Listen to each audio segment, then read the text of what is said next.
So it's Martin Luther King Day, and I feel like it's a day that you know people reflect upon in a very predictable way. You are rather, you can be a person, white or black, that reflects upon the legacy of Martin Luther King as an important person, Martin Luther King Jr., and uh, the issues of the civil rights movement. We have a certain segment of white America that is just still racist against blacks and don't think that he should have a holiday. And then you have many who just think, well, what's the big deal? We have a black president now. We should all get over it. It's not really your concern.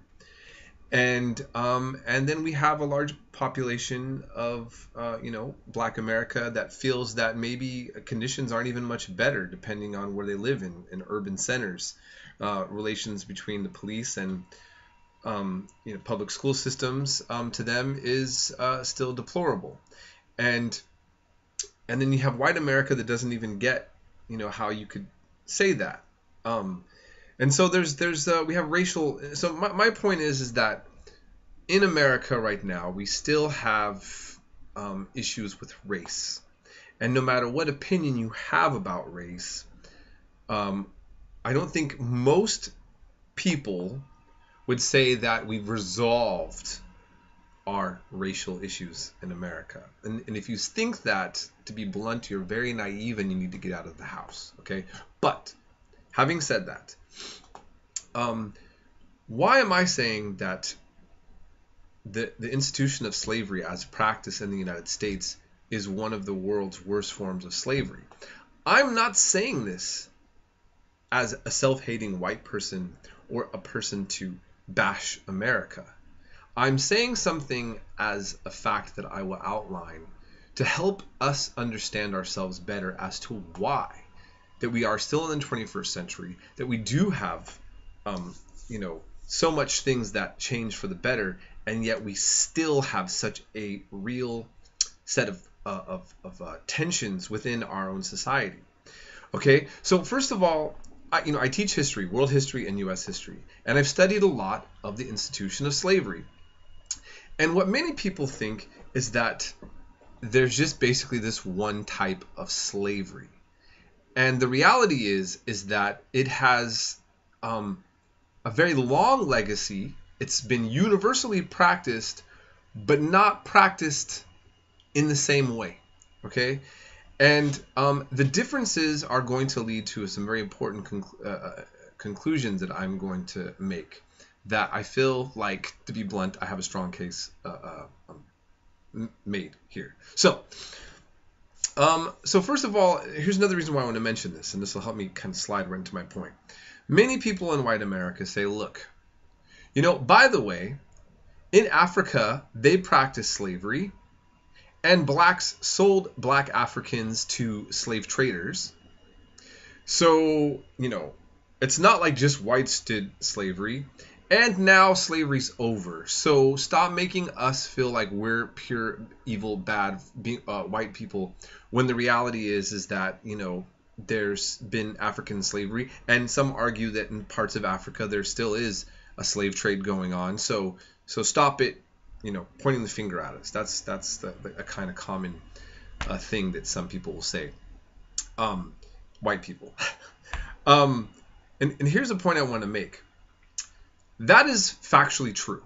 It is totally true that Africa had practiced slavery and that blacks sold blacks into slavery. It's true that almost every society has had a form of slavery. If you look at Sweden, in Norse mythology, there was a god Heimdall, and he ends up being like the kind of a father of different classes. There was a sort of caste system in Norse religion. And the thralls, or the slave class, were descended from an uglier, older woman, and then this god went to better households with better looking women, and then produced the ruling noble class. You had the freemen, and then you had the thralls, the slaves, okay? And it's very possible, as a person that has Swedish descent, many of us from Scandinavia had to have family from Scandinavian origins, would like to think that we were all from a glorious Viking past. Well, many of the Vikings left and raided and pillaged other places and then just settled down there. Who are the Scandinavians that lasted there the whole time? Many of them were poor peasants or slaves.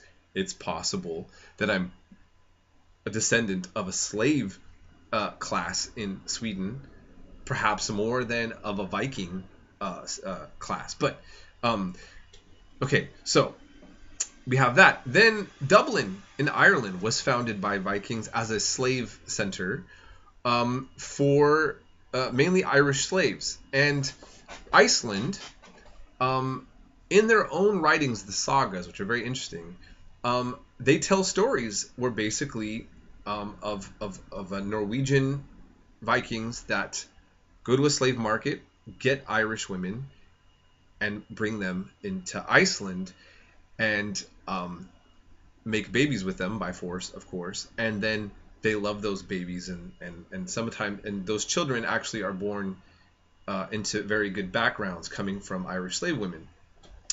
We have another case where Swedes that go into Kiev, the Rus, okay, and also do slave trade with Slavs.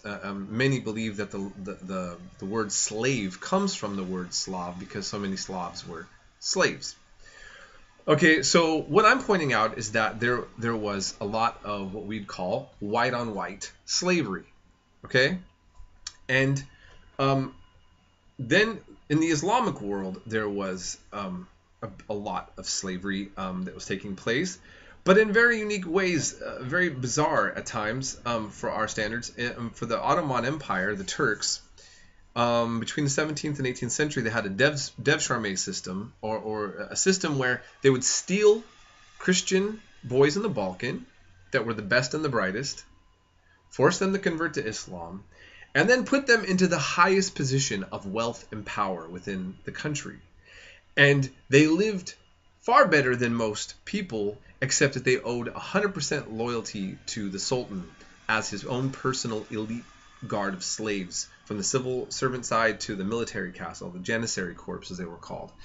That's still slavery. It's bad, but it's a whole different ballgame, right? And we see the same in Egypt.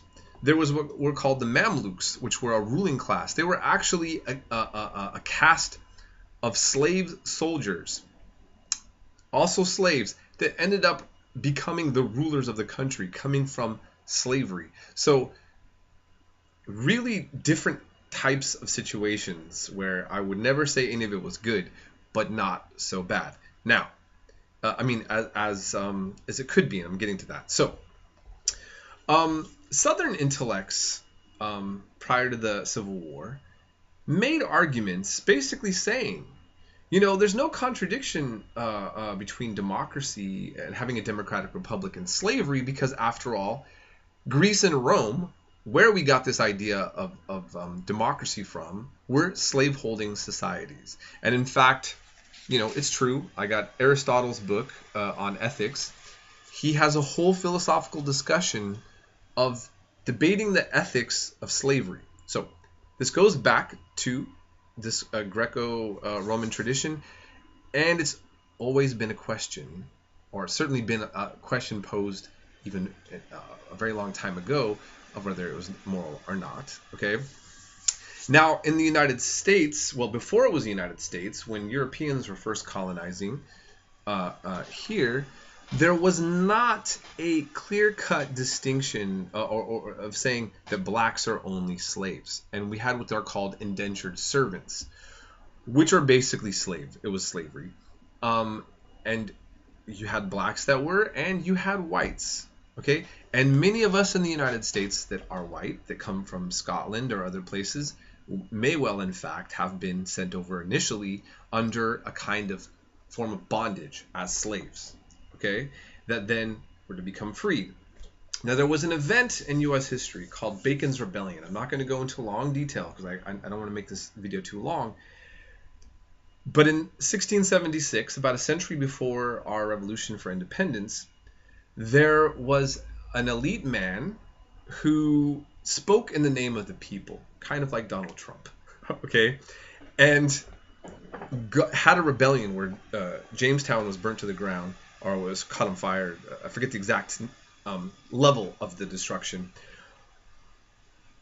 But what was significant about it is that poor whites and poor blacks that were of the indentured service class united. And elites took note.